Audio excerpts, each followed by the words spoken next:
우리가 한국 선교의 과거에 대해서 쭉 좀 말씀을 들었습니다. 이제 이번 영상에서는 선교사님께서 보시는 한국 선교의 현재, 한국 선교의 강점이라든지 한계점이라든지 이런 것들에 대해서 좀 말씀을 해주시겠습니다. 우리 선교사님 반갑습니다. 예, 또 네, 만났군요. 네네, 도움이 되었으면 좋을 것 같고요. 저도 네, 우리 안 교수님이 이런 일을 하시는 것에 대해서 어, 기록으로 남길 수가 있어서 네. 개인적으로 기쁘게 생각합니다. 아유, 귀한 시간 내주셔서 감사합니다, 선교사님. 네네, 예, 말씀 부탁드립니다.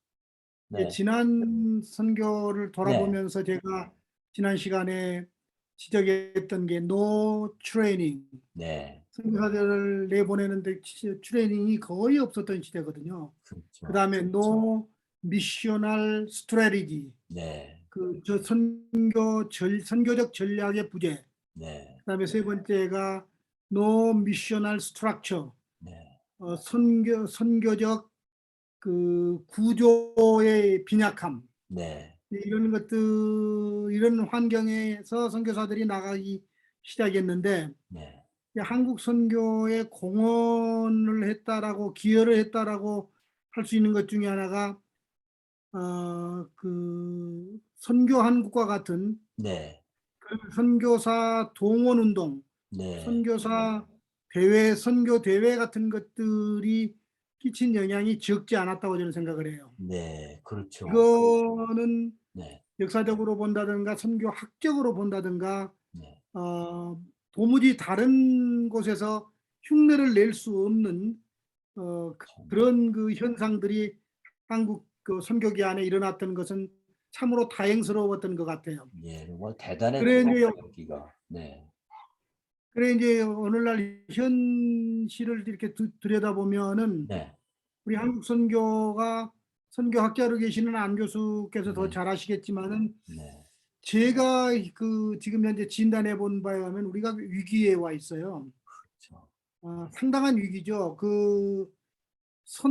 첫째는 선교사가 양적으로 그 증가를 멈춰버린 거예요. 네,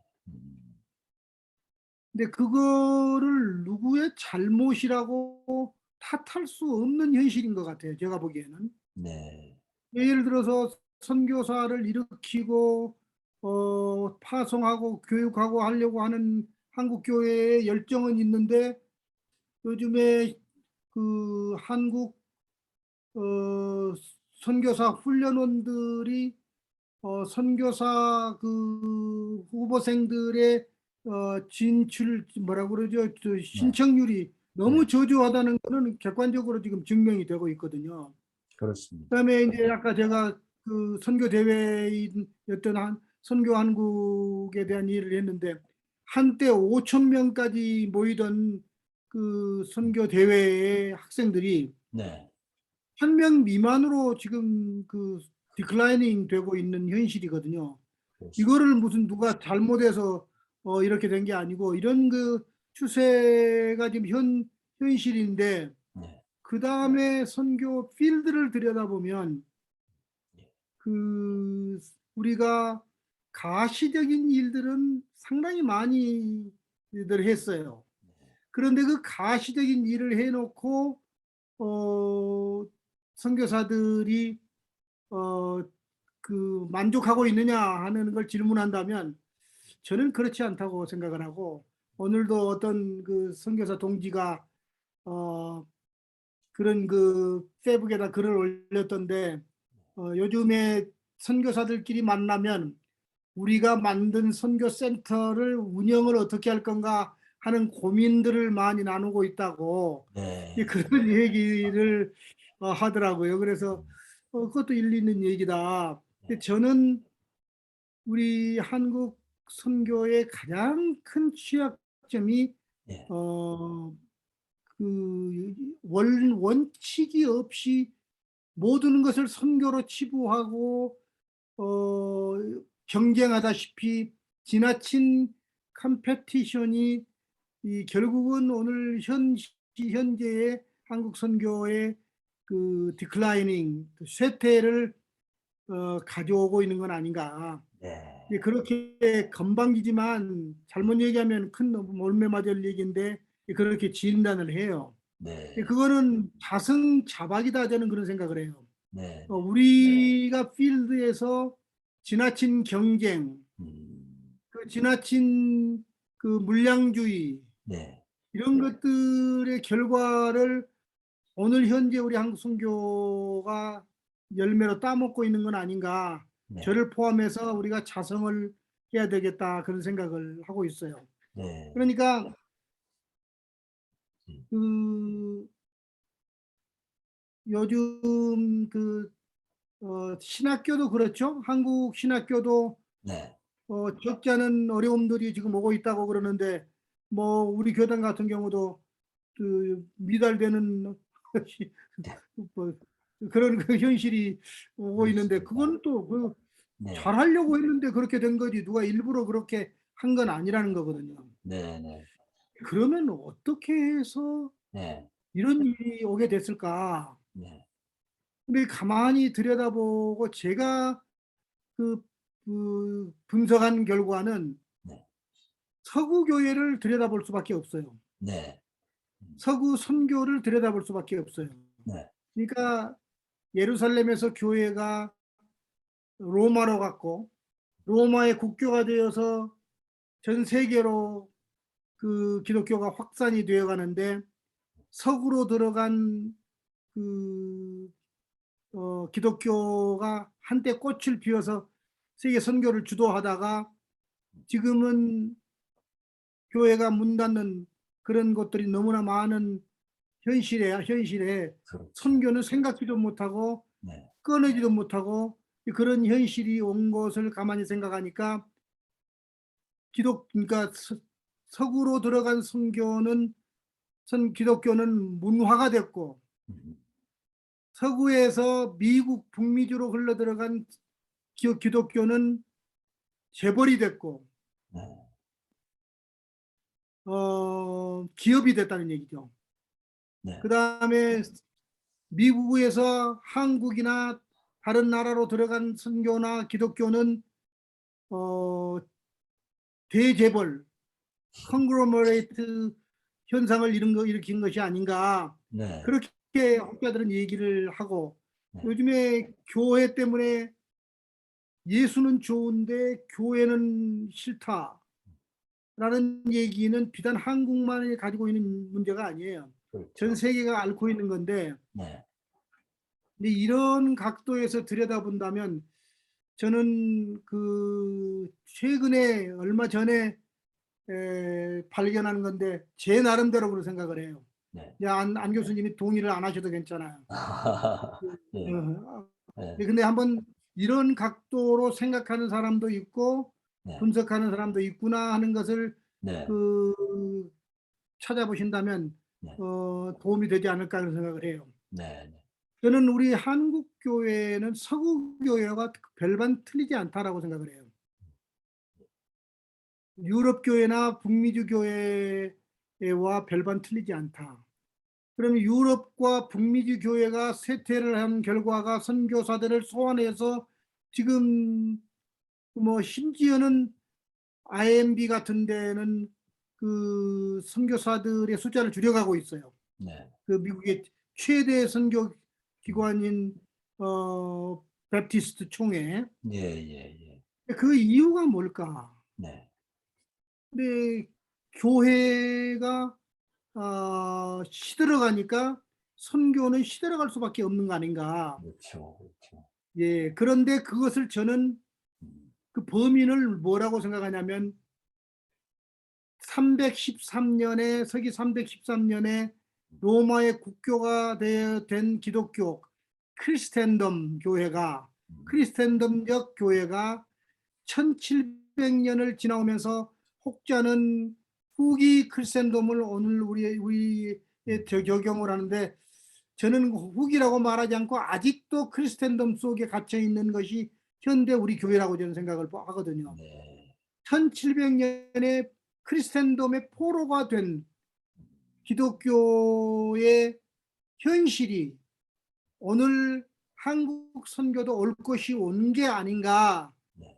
그런 그 나름의 생각을 코비드 19이 오기 전부터 생각을 하고 얘기를 했던 기억이 나요. 네. 그러니까 미션과 미션스의 다음에 부딪혀 온 것이 뭐냐면 크리스텐덤적 교회가 세계 선교에 끼친 영향이 뭔가, 이제 그것을 더듬어 보지 않을 수가 없는 거예요. 네. 왜냐하면 한국 선교사들이 그 주된 사역이 70%가 교회 개척이에요. 네.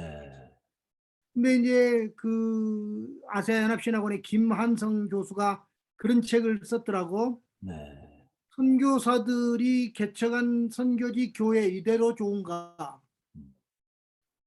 상당히 시사하는 대목이에요. 그렇죠? 네. 제가 질문하고 있는 게 그거거든요. 저도 마찬가지로 크리스텐덤적 교회를 현지에다 심고 있었던 거예요. 네. 그러니까 한국 교회가 이제 서구 교회, 이제 서구 교회란 말은 유럽 교회를 말하겠죠. 그 다음에 북미주 교회, 그 다음에 한국 교회, 이렇게 이 도식을 정리를 해본다면 네. 한국 교회가 크리스텐덤적 그 상황에 휩싸여서 선교가 디클라이닝을 하고 있다면, 쇠퇴를 하고 있다면, 네. 거기서 나가서 선교를 하고 있는 그 선교의 모형으로 나타나는 게 이제 교회라고 한다면, 네. 그 교회는 어떤 교회일까? 다른 말로 말하면 제가 40여 년 동안 부룬디나 루안다의 교회를 개척한 그런 것들이 과연 어떤 교회일까? 한마디로 한국 교회를 안 거죠. 한국 교회가 모델인 거죠. 네. 한국 교회 이외에 다른 것을 보고 자란 경험이 없는 한국 선교사들은 더더구나 한국 교회가 디 처치가 된 거죠. 그래서 한국 교회의 쇠퇴는 한국 선교사들이 선교지에 심은 한국 선교사들에 의해서 만들어진 선교지 교회도 결국은 쇠퇴해질 수밖에 없는 것은 아니겠는가 하는 질문을 하지 않을 수 없는 거죠. 네. 이런 심각한 고민을 나는 우리 선교계가 귀담아 들어야 되고 눈여겨봐야 되고 성찰해야 되지 않은가, 그런 생각을 하게 된 거죠. 네. 그래서 한국 교회가 더 덮친 게 겹친 격으로 코비드가 왔잖아요. 네. 코비드가 온 그 결과는, 저는 이게 지금 리서치를 해보지는 않았는데, 네. 대충 필드에서 감을 잡는 것 중에 하나가 뭐냐면, 네. 10명 중에 30%는 들어가고 싶어요, 한국으로. 네. 더 이상 시간이 가기 전에. 네. 그 다음에 10명 중에 30%, 또 다른 30%는 필드에 남지만은 기회가 주어진다면 한국이나 제3국으로 가고 싶어요. 네. 그다음에 나머지 30%니까 3분의 1, 3분의 1, 3분의 1 그렇게 네. 봐야 되겠죠. 그럼 나머지 3분의 1은 기회만, 변화만 온다면, 변형만 감행된다면 나는 필드에서 생을 마칠 수 있다라고 하는 그런 각오와 헌신과 결단을 가진 선교사들이 있다는 거예요. 제가 보기에는 그렇게 필드를 들여다보면 그런 그 뭐라 그럴까요? 네. 관찰을 하고 있다는 거죠. 네. 네. 그러면 지금 위기는 코비드 때문에 위기가 아니고 이미 위기는 와 있는데 우리가 모르고 있었던 거죠. 네. 근데 그런 것들은 여러 가지 측면에서 한국 교회의 그 도전을 받고 있는데, 제가 선교비가 끊겨서 네. 하다못해 20만 원, 30만 원씩 협력으로 도움을 받을 수 있는 길을 요청을 하는 우리 선교사 동기들 7분을 최근에 만났어요. 한국에 있을 때. 네. 그러니까 7사람들을 모두가 다 20만 원, 30만 원씩 이렇게 모으면 그 선교지로 다시 가고 싶다는 거죠. 모아서 200만 원 정도 되면은 네. 이런 현실인데 근데 선교는 현장을 분리해서 이해되어질 수가 없는 거니까 네. 그렇다면 선교사들은 어떤 생각을 하고 있을까? 필드가 과연 앞으로 전망은 어떨 건가? 그런 고민을 안 해볼 수가 없는 거예요. 네. 그런데 첫째는 선교사들이 그 집들을 많이 지었어요. 솔직히 말해서. 네. 그런데 그거를 운영을 해야 되는데 네. 운영할 길이 막막해지는 선교사들이 일어나고 있다는 거죠. 그게 현 주소입니다. 두 네. 번째는 그럴 수밖에 없는 거는 선교사들의 선교비가 지금 줄어들고 있어요. 네. 그리고 선교사들이 한국으로 철수하고 싶은 사람들이 상당히 있다는 거거든요. 네. 그러면 한국 교회로 3분의 1이 들어오면은 2만 2, 3천 명이라고 지금 최근 숫자가 그렇게 다시 그렇죠. 나왔는데 네. 7천 명 정도가 한국으로 들어온다면 네. 그걸 어떡하겠어요? 교회가 어떻게 감당을 해내겠어요? 네. 그다음에 세 번째로는 이런 현실에 부딪혀 있는 선교사들을 끝까지 책임져 줄 수 있는 선교적 그 백업이 되어 있느냐는 거예요, 한국 교회가. 네. 나는 없다고 생각해요. 네. 근데 재밌는 것도 안 교수님 제가 지금 들여다보는 한국 교회는 네. 한국 선교사님들이 들어와서 거처할 집들을 그런 센터들을 마련하는 데는 아주 엄청나게 빠른 속도로 모금도 하고 집도 짓고 그러더라고. 네. 그렇죠. 그래, 그걸 보면서 상당한 아이러니를 느끼는 거예요. 네. 차라리 네. 어떻게 필드에서 지탱을 하고 그 유지하면서 선교 사역을 계속 메인터넌스를 해 나갈 수 있을 건가를 생각하고 연구하고 하질 않고 네. 집부터 지어서 선교사 수용할 것을 생각하는 건지 나는 이건 상당한 우리 한국 선교의 그 지적받아야 할 문제 중에 하나가 아닌가 네. 그런 생각을 하게 되는 거예요. 네. 그래서 네. 그렇다면은 앞으로 한국 선교는 어떻게 돼야 될 건가? 네. 근데 이거는 네. 제가 늘 얘기하는 거지만 네.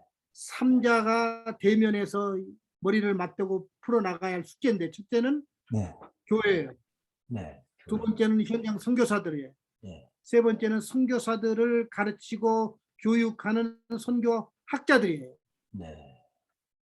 이 삼자가 이해 당사자들이라고 저는 생각을 해요. 네. 미션 스테이크홀더스라고 생각을 해요. 네. 그래 제가 한국에 그 10여 년 전부터 우리 교단에 삼자 대면에는 회도 만들어 보고 뭐 그런 일을 해 보는데 네. 근데 그거 가지고는 안 되겠어요. 네. 어떻게 생각하세요? 안 교수님? 네. 참 정말 좋으신 말씀이십니다. 네. 근데 이게 참 선교학자들이 그런 모임에 좀 더 적극적으로 참여를 하고 또 의사도 좀 개진을 해야 되는데 그게 조금 잘 안 되는 것 같네요. 그러고 보니까. 네. 그래서 네네. 제가 안 교수님이 저에게 이 네. 인터뷰 요청을 하실 때 네. 기꺼이 수락한 것 중에 하나가 네. 안 교수님은 네. 들어보고 싶어 하시는 것 같아요. 네. 아, 예, 예. 예. 그리고 선택은 던져놓고 네. 당신들이 선택하시오라고 얘기하실 것 같아서 제가 네. 어, 기꺼이 지금 응하고 있는 건데 네. 최근에 네. 그 반가운 뉴스가 하나 있잖아요. 네. 경안노회가 100주년 그 통합의 경안노회가 네. 노회 설립 100주년을 맞았더라고요. 그렇죠. 네. 그래가지고 필리핀으로 선교사 한 사람을 선정해서 지원하기로 파송을 노회가 했더라고요. 네. 근데 이제 그걸 이렇게 보면서 그 노회가 하게 되면 교회가 연합을 하게 되는 거 아니겠어요? 그렇죠. 그렇죠. 그러니까 그 한 교회가 독단으로 만들어서 내보내는 것보다 교회가 연합으로 해서 보내는 것은 훨씬 효과적이고 이상적이지 않겠어요? 그렇죠. 네. 그다음에 그거는 이제 그 선교적 책임, 어카운터빌리티를 이해하는 교회 지도자들, 노예 지도자들이 살아 있으면 가능할 거지만 네. 그게 없어질 때는 또 문제가 되겠지만 그렇죠. 그러나 앞으로 있을 거라고 생각을 하고 네. 제가 가만히 생각해 보니까 야, 이거 상당히 그 의미가 있는 게 아닌가. 네. 원래 원래 그 제 제가 이해하고 있는 노예의 역할은 네. 선교사들을 그 관리하는 게 노예에서 관리하면 좋을 거다 하는 그런 얘기들이 많이 있었어요. 네. 네. 그것도 또 하나의 그 뭐라 그럴까 그 힌트가 아닐까, 선교의 열쇠를 풀어보는 힌트가 아닐까. 네. 우선 선교사들이 현지에서 생활할 수 있는 근거는 마련해 줘야 되지 않겠어요? 네.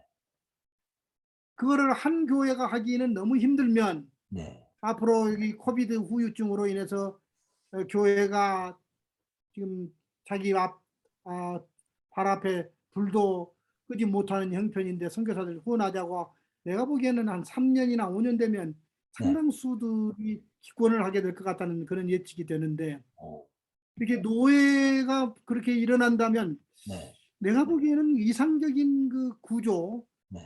미셔널 구조가 하나 탄생하지 않겠는가 네. 그런 생각을 하는데 그것이 더하여 재미있는 것 중에 하나가 뭐냐면 우리 교단뿐만 아니라 다른 유타 교단도 교회 선교가 교회의 일환으로 생각하거든요. 네. 그러니까 선교사 관리를 총회나 미션 에이전시나 그 선교부에게 맡기는 게 아니고 네. 교회가 직접 하는 그런 현실이라는 거거든요. 그렇죠. 근데 그것도 우리가 앞으로 음.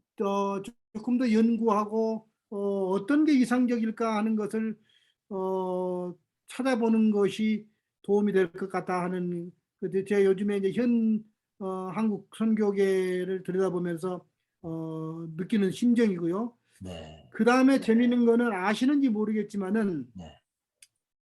몇 해 전까지만 해도 한 3, 4년 전까지만 해도 한국 선교사들을 보내는 분포도를 양분해 보면 네. 미션 에이전시들과 교단이 보내는 선교사들의 네. 숫자가 네. 퍼센테이지가 네. 교단이 3, 4년 전에 앞서 있었어요. 그렇죠.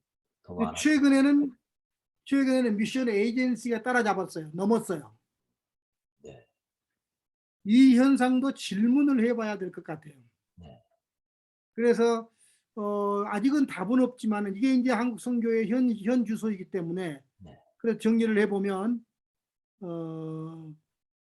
선교 지원자들이 줄어들고 있다. 네. 그 원인은 나는 교회 쇠퇴하고도 관계가 있다. 음. 직접적인 관계죠. 관계가 있는 게 아니고 그렇죠. 교회가 사람과 근데 네. 선교와 교회를 그 필드와 교회는 뗄 수가 없는 거니까 그렇습니다.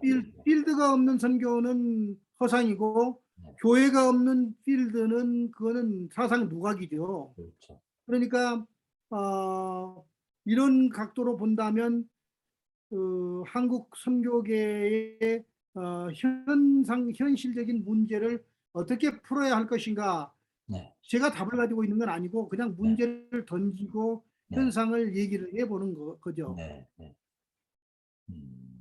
네. 그게 지금 현재 선교사님께서 보실 때 우리 한국 교회 선교의 하나의 지금 현실이라고 보시는 거네요. 현재 그렇죠. 문제점이라고 보시는 거네요. 네, 네. 알겠습니다. 지금 우리가 지금 이 얘기하면서 안 교수님하고 네, 그 선교학부는 어떻게 되느냐라고 영남신학 선교학부를 내가 여쭤보지 않은 이유는 네, 뭐 거의 대동소이한 현실이 아닐까 그런 것들 유추함 때문에 그런 건데 네, 그거는 비단 뭐 어느 한 특정한 신학교의 현실만이 아니고 그 그렇습니다. 대다수의 신학교들이 현실이 그렇다 하는 거거든요. 네, 그래서 이제 우리가 미래를 더듬어 나가야 되는 건데 네, 네, 미래는 어떻게 될까? 네. 미래는 결론으로 얘기만 하면 하나님은 선교를 포기하시지 않는다. 그렇습니다. 그렇죠. 네, 예, 그것만은 확실합니다. 저도. 네, 그렇게 막 부정적으로 뭐, 짐 싸가지고 들어오니까 뭐 난리가 나고 그럴 것으로만 지적하지는 않습니다. 네, 그 미래에 대한 예측, 미래에 대한 준비, 네. 한국 선교계가 그게 조금 약한 거 아닌가 생각하는데 안 교수님 어떻게 생각하세요? 그렇습니다. 예. 우리가 뭐 현재 문제도 잘 못 풀고 그러면서 미래를 잘 준비 못하고 있는 게 현실이죠. 네, 맞습니다. 그러니까 조금 이제 쉬었다 할까요? 예, 선교사님께서 우리 한국 교회들에게 또 우리 한국 선교사님들에게 좀 조언을 좀 주시면 좋겠습니다. 우리가 어떤 점을 바라보고 어떤 점을 생각하면서 어느 방향으로 우리가 나아가야 되는지 선교사님의 해안을 좀 듣고 싶습니다. 예, 그러기 위해서 네, 이제 세 번째 네, 우리 섹션으로 넘어가서 네, 네, 그러면 한국 선교의 미래는 어떻게 되어야 되는가, 네, 어떻게 전망하는가. 네, 그러니까 전망이라기보다는 소망이죠. 네, 희망이죠. 네, 제안이 되겠죠. 네, 계속할까요? 네, 네, 네, 말씀하십시오. 예, 예. 예. 네, 저는 가장 중요한 거는 네, 필드에 있는 한국 선교사들이 네, 선교사의 역할 변화를 시도해야 된다라는 생각을 합니다. 가장 첫 번째 거는. 네, 그러니까 선교사들이 팔방미인 만능인으로 취급을 받았던 시대의 선교는 지나갔다는 거죠. 네, 이제는 그런 선교적 이해를 가지고 선교사적 이해를 가지고 선교하는 때는 아니라는 거죠. 네, 근데 역할 변화인데 선교사가 30년 전이나 40년 전에 똑같은 역할을 한다면 네, 어떻게 될 건가 하는 그런 생각을 하는 거예요. 시대는 변하고 현지에 있는 피선교민, 리셉터들, 복음의 수용자들은 엄청난 속도로 문화라든가 사회적 적응 현상이라든가 이런 형태들이 선교사보다 더 빨리 변천을 느끼고 있는데 네, 선교사들은 자기의 역할을 쉽게 말하면 요즘에 우리 한국 사회에서 쓰는 꼰대처럼 선교사의 역할을 하고 있다면 네, 나는 이거는 아니다 생각이 들더라고요. 네, 그러면 선교사들의 첫째 역할 변화를 어떻게 역할 변화를 할 수 있도록 도와줄까? 네, 그게 우리가 가지는 숙제가 아니겠습니까? 그렇죠. 그래서 저는 미래의 한국 선교를 위해서 우선 현재 우리가 해야 할 일은 선교사들을 다시 교육을 시켰으면 좋겠어요. 네, 근데 이제 우리는 선교사들을 보내는 놓았지만 네, 재교육을 효과적으로 정기적으로 컨텍스트에 맞게 사람에 맞게 테일러메이드 교육을 시키지는 않고 있는 것 같아요.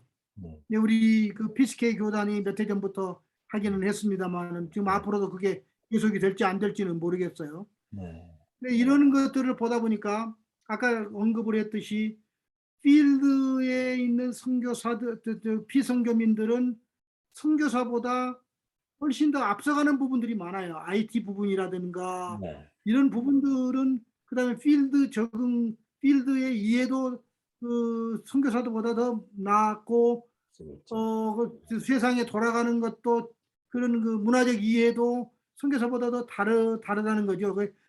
저는 그렇게 그런 입장을 가지고 있어요. 네. 근데 선교사들은 30년 전이나 40년 전이나 똑같아요.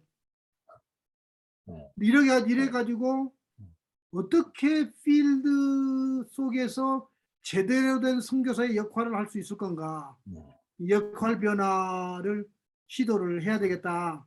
네. 그런 생각이 되는데 네. 그러려면 선교 교육을 제대로 좀 시켰으면 좋겠다. 네. 그러면 그걸 누가 할 거냐? 한국의 선교학자들이 너무 많으니까 선교학자들이 그 콜링을 받은 사람들이 팔 걷어붙이고 네.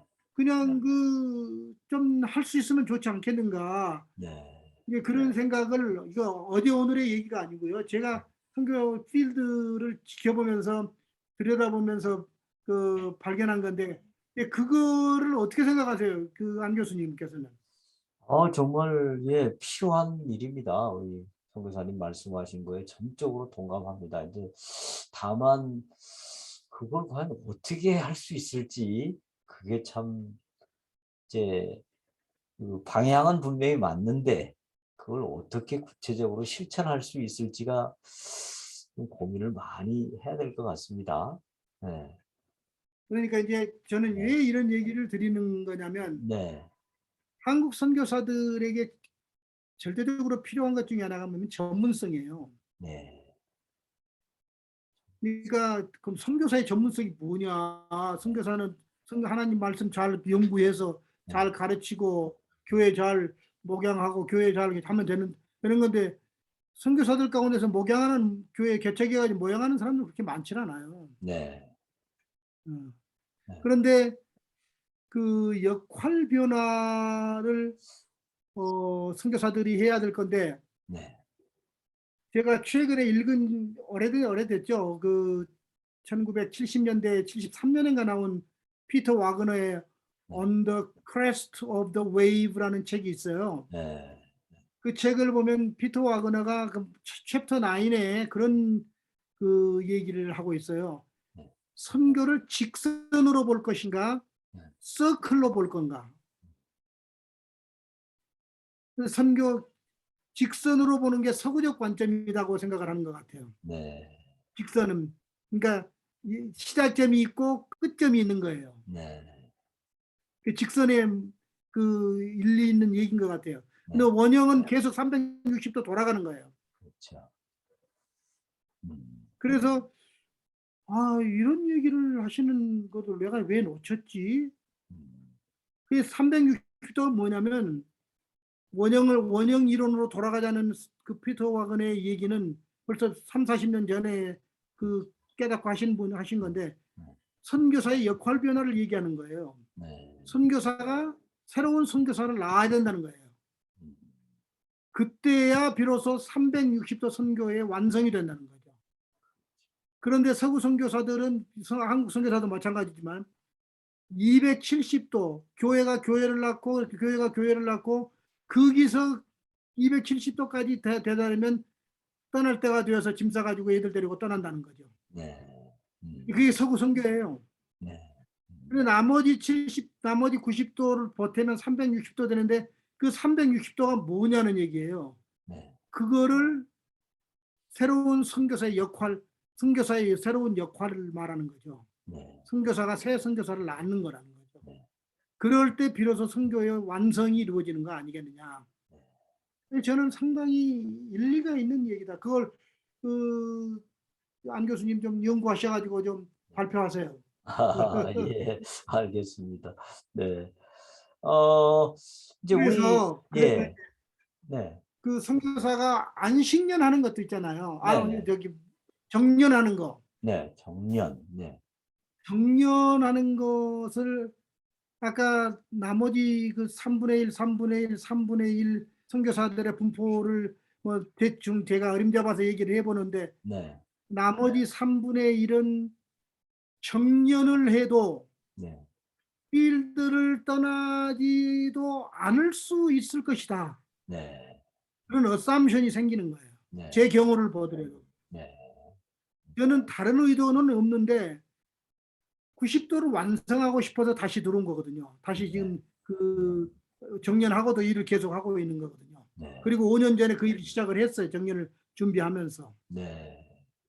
그게 이제 미래의 우리 한국 선교의 모습인데, 그게 뭐냐면 제가 했던 선교지에서 낳은 교회가, 저는 그렇게 이해를 한다는 거죠. 다른 사람은 이해를 안 할지 모르지만 네. 크리스천덤적 성격이 너무나 짙은 교회를 낳아서 그 교회가 총회를 이루고 교회가 지금 돌아가고 있는데, 네.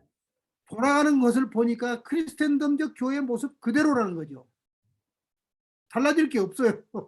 달라진 게 없어요. 이러다 보니까 이 교회도 결국은 몇십 년 후에는 없어지고 사라질 수, 그 안에 예수님이 오시면 되겠지만은, 안 된다면, 안 오실 걸 생각을 한다면, 이거는 선교적 전환을 이루어야 할 필요가 있지 않겠는가, 그런 고민과 갈등이 되어서 한국에서 말하는 선교적 교회가 아니고 선교사가 말하는 선교지에서의 선교적 교회를 해야 되겠다.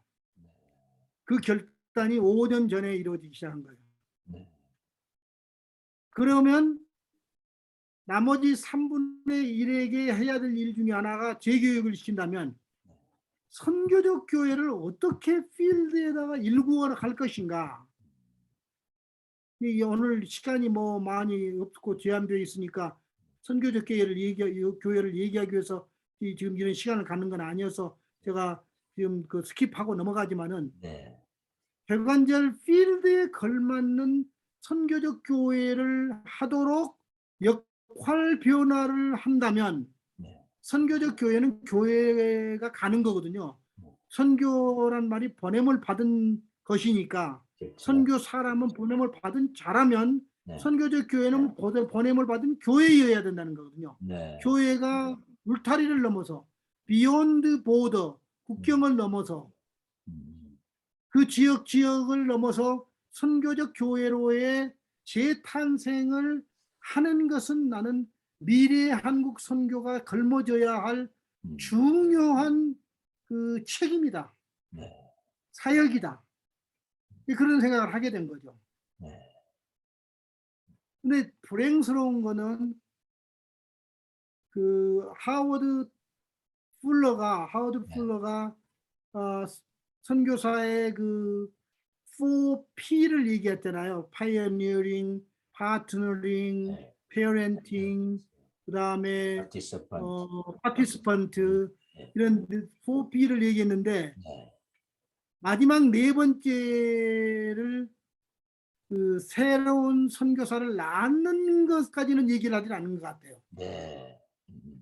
근데 이거 어디서 거들러 올라가냐면 피터 와그너의 360도 이론에서 그게 나온 거라고 저는 보거든요. 네. 네. 그 하워드 풀러의 그 이론이, 네. 그게 이제 이양 과정을 얘기를 하는데, 음. 거의 지금 그것에 매여서, 그런 이론에 매여서 선교의 continuity, connectivity, 그다음에 일관성, 네. 지속성, 연계성, 일관성을 유지하지 못하게 하는 그 이론이, 나는 이 이론이 아닌가, 이 피터 와그너의 얘기가 아니고 네. 하워드 풀러의 얘기가 아닌가, 네. 그런 그 의심을 갖는 거예요. 네. 그러므로 우리 한국 선교의 미래를 교회를 하고 난 다음에 그 교회가 선교적 교회에 의해서 탄생이 되고 또 선교적 교회로 탈바꿈해 나가야 되지 않겠는가. 네. 그것을, 그 일만 하더라도 주님이 오시지는 않고, 그거 시작해도 주님은 오시지 않을 것 같아요. 그렇다면 네. 네. 네. 그렇다면 이걸 누가 할 건가? 네. 나는 선교사들, 앞으로 나가야 할 선교사들은 네. 우리 한국 선교의 고질병 중에 하나가, 이거는 그렇게 제가 비판을 하는 건데, 네. 성직자 중심의 선교사에서 네. 비성직자 중심의 선교사로도의 전환이 절대적으로 필요하다는 거죠. 네. 네. 성직자들이 꼰대 노릇을 할 바에는 차라리 비성직자들에게 꼰대 노릇을 안 할 수 있는 기회를 전달해 주자는 얘기죠. 네. 근데 이 얘기를 제가 잘 안 해요. 얘기하면 싫어하니까. 그런데 그러면 네. 이게 성경적으로 맞는 얘기인가? 음. 나는 안 교수님은 어떻게 이해를 하실지 모르지만 제가 하고 있는 얘기의 결론은 성경에서 얘기가 되고 있기 때문에 네. 비블리컬 백그라운드를 충분히 가지고 있다고 생각을 하는 사람이거든요. 네. 제가 사도행전 11장 19절로 21절을 아주 많이 인용을 해요. 네. 그러니까 사도행전 11장 19절에서 21절을 이해하려면 사도행전 8장 4절을 더듬어 봐야 되거든요. 네. 8장 4절에 이런 얘기가 나오거든요. 네. 스데반의 일로, 스데반이 우리가 말하는 평신도예요. 집사예요. 안수 집사. 그렇죠. 성경에 꼭 그렇게 성경적으로 얘기를 한다면 할 수 없는 얘기지만 저는 이것도 배격해야 된다고 하는 컨셉이에요. 왜 그렇게 교회를 그 직분을 그런 식으로 나눠 가지고 근데 집사가 목사보다 더 설교를 잘하잖아요. 성경의 인용도 엄청나게 대단하고요. 근데 스데반의 일이 뭐죠? 예수 전한다는 한 가지 사실 때문에 핍박을 받는 거 아니겠어요? 그렇죠. 그러니까 예루살렘 교회가 가지 않으니까 네. 가라고 불러서 만들어 놓은 교회가 가지 않으니까 땅끝까지 가지 않으니까 스데반의 일로 물리적 이 사건을 일으켜서 예루살렘 교회로 흩어버린다는 거죠. 저는 그렇게 이해를 해요. 제 네. 입장에서는 이 각도를. 네. 흩어진 사람들이 베니게니, 구브로니, 뭐 이런 지역들을 돌아다니면서 가는 데마다 뭐였냐면 교회를 했어요. 그거는 그 교회 이름이 뭔지는 몰라요. 어떻게 교회를 했다는 것은 나타나지는 않아요. 근데 그 교회를 개척한 사람이 그 바울이 한 거 아니에요. 이름 없는 빛도 없는 평신도들이 그렇게 한 거예요. 그렇죠. 예수를 전하고 싶어서 그렇게 한 거예요. 네. 그러니까 그 선교적 교회의 틀은 이미 사도행전에서 제시가 되고 있다는 거죠. 네. 흩어진 유대인들이 안디옥에 이르러서 유대인에게만 복음을 전하던 사람들을 제껴놓고 헬라인에게도라고 표현을 하면서 교회를 개척을 한 거죠. 그러니까 안디옥에는 교회가 2개가 있었잖아요. 네. 10여 년 전에 이미 유대인들을 중심으로 한 언어가 같이 문화가 같은 사람들끼리 모여서 공유하고 있는 교회가 있었고 그 다음에 또 디아스포라들이 흩어져 들어와 가지고 두 번째 만든 교회가 헬라인에게도 도를 전하는 교회가 있었다는 거죠. 헬라인에게도 도를 전하는 이 교회가 바나바를 초청을 해서 평신도와 성직자가 사도가 같이 어우러져서 목회를 하다가 바나바가 다소에 가서 바울을 데려다가 같이 교회를 목회하다가 결국은 두 사람이 파송을 받는, 그러니까 보냄을 받는 교회가 가는 거거든요. 교회 중추적 역할 두 사람이 가버리고 말았으니까. 선교적 교회 틀이 안디옥 교회 이외에 어디에서 찾을 수가 있겠습니까? 근데 이런 교회를 나는 선교사들이 했으면 좋겠다는 거거든요. 순전히 선교적인 교회를 위해서 해야 되는데 이때 필요한 게 평신도 일꾼들이죠. 평신도들이 그렇게 할 수 있다는 거죠. 근데 이거를 하는 데가 케냐의 수도 나이로비에 있어요. 그 나이로비 채플이라고 교회가 커지니까 교회를 목사가 5개로 나눠버렸어요. 3,000명이 모이니까 교회 장소가 없어요. 그러니까 5개로 나눠가지고 부목사들한테 교회를 다 내줬어요. 나간 교회들이 4년, 5년이 되니까 배가 돼버린 거예요. 그런데 이 사람들은 2030, 300이라는 그 목표를 정해가지고 교회를 하는데 300이란 말은 2030년까지 300개 교회를 개척을 하는데 비욘드 케냐, 케냐를 넘어서 아프리카 나라를 가자, 독일도 가자, 영국도 가자 그래가지고 지금 한 180개쯤 개척을 했을 거예요. 근데 이 사람들은 교회를 보내요. 5에서 7사람의 사람들이 팀이 돼서 교회가 가는 거예요. 근데 이들이 가서 현지에서 직접 직업을 가질 수도 있고 네. 또 후원자를 모으면서 지원을 받을 수도 있고 그렇게 해가지고 교회를 하는데 가는 데마다 교회들이 잘 돼요.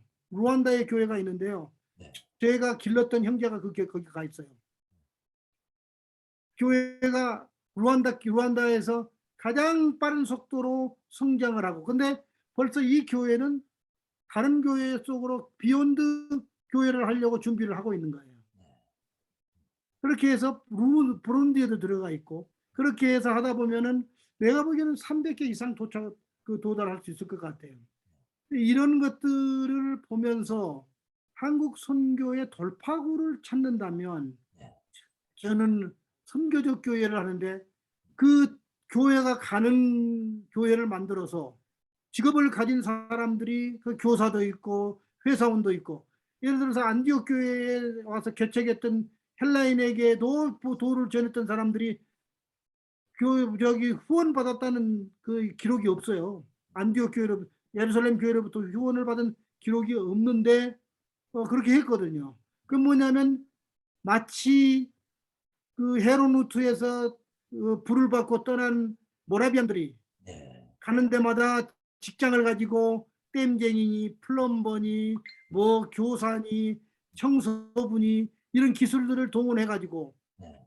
그 교회를 자기를 먹고 살면서 교회를 일구어 나가는 그런 교회를 한 것처럼 그런 선교적 교회가 나는 일어났으면 그것이 우리의 숙제가 아니겠는가. 그 일을 할 사람은 바로 누군가 바로 평신도들이 중심이 되어서 했으면 좋겠다. 그런 생각인데 거기에 평신도들이 꼭 그 문을 닫아버리고 성직자들은 문을 닫아버리자는 아니고 바나바를 억셉트한 것처럼 그렇게 좀 폭넓은 팀들을 만들었으면 좋겠다. 네. 그런 선교적 미래를 꿈꿔왔으면 좋겠다. 그러면 굳이 교회를 짓지 않아도 네. 학교를 하나 만들어서 낮 주중에는 학교하고 주말에는 교회하고 학교 같은 교회 같은 학교 꼭 교회를 십자가를 달아야 되니까 그렇게 안 해도 그렇게 할 수 있는 혁명적인 변화를 시도하는 선교적 걸음을 나는 한국교회가 미래를 향해서 걸어갔으면 좋겠다. 그러려면 결론을 내릴게요. 그러려면 한국 선교사들은 재교육을 받아야 된다. 아, 재교육을 받으려면 보다 더 전문적인 시대에 걸맞는 상황에 걸맞는 재교육을 받아야 되는데 네. 그 재교육을 받은 것도 중요하지만 예수님이 12명의 제자를 불러서 전도하고 귀신 쫓아내는 일을 먼저 하신 것이 아니고 함께 있게 하신 것이 프라이어리티였던 것처럼 본딩을 해서 본딩한 되어진 팀들이 선교 현장에 들어가서 인카네이션을 한 미니스트리를 시도함으로 두 가지 것 인카네이셔널 라이프와 인카네이셔널 성육신적인 삶과 성육신적인 사역을 동시에 실현하는 그런 선교적 그 태도를 가지고 선교의 새로운 그림을 그려나가는 우리 한국 선교의 미래를 꿈꿔보는 거죠. 예수님이 아침 8시에 머세데스 벤츠 타시고 출근하셨다가 5시에 퇴근하신 그런 기록이 없거든요. 예수님 오셔서 우리와 함께 사시고 우리와 함께 일하시고 함께 울고 함께 웃고 함께 아파하시고 그런 성육신적인 선교사의 모습이 우리 안에 이루어졌을 때 나는 그 어떤 선교도 나는 우리 앞에 우리가 태클할 수 있는 그런 일이 일어날 수 있지 않겠는가. 그것이 주님을 우리 세대 안에 오시게 하는 한국 선교의 목표가 되었으면 좋겠다. 그런 생각을 하고 두서없이 제 얘기를 몇 마디 나눴습니다. 감사합니다. 네, 선교사님. 아유, 긴 시간 동안 아주 정말 굉장히 귀한 말씀을 해주셔서 감사합니다. 언제 또 기회가 되면 다른 또 좀 더 구체적인 그 선교적 교회를 어떻게 이룰 수 있을지 이런 좀 구체적인 말씀도 좀 들을 기회가 오면 좋겠습니다. 네, 하여튼 오늘 선교사님께서 귀한 말씀을 오랜 시간 동안 해주셨는데요.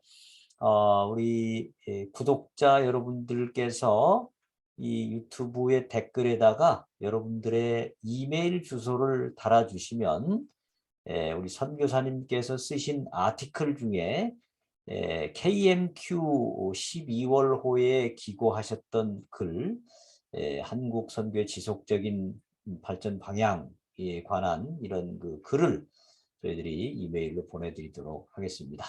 네, 우리 선교사님 긴 시간 아이고, 동안 고맙습니다. 귀한 인터뷰 해주셔서 대단히 감사합니다. 늘 건강하시기 감사합니다. 바랍니다. 네, 축복합니다. 감사합니다.